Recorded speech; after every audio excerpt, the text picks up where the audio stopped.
ബഹുമാനപ്പെട്ട വിദ്യാഭ്യാസ മന്ത്രിക്ക് ഞങ്ങൾ തെക്കാട് ഗവൺമെന്റ് മോഡൽ HSLPSലെ കുട്ടികളാണ്. മന്ത്രി അപ്പൂപ്പൻ നമ്മുടെ സ്കൂളിൽ വന്നതല്ലേ?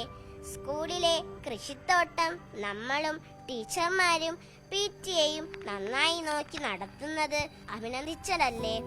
ഇപ്പോൾ നമ്മുടെ സ്കൂളിൽ നമ്മുടെ ഉച്ചഭക്ഷണത്തിന് ആവശ്യമായ പച്ചക്കറി സ്കൂളിൽ നിന്നും കിട്ടുന്നില്ല.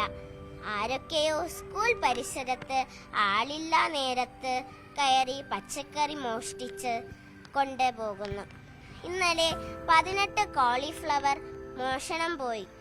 ഇത് 2ാം തവണയാണ് ഇങ്ങനെ സംഭവിക്കുന്നത്. നമുക്ക് വലിയ സങ്കടമുണ്ട്. ശിവൻകുട്ടി അപ്പൂപ്പൻ ഈ വിഷയം ഗൗരവത്തോടെ കാണണം. പച്ചക്കറി തോട്ടം നമ്മുടെ സ്കൂളിന്റെ സൗന്ദര്യമാണ്.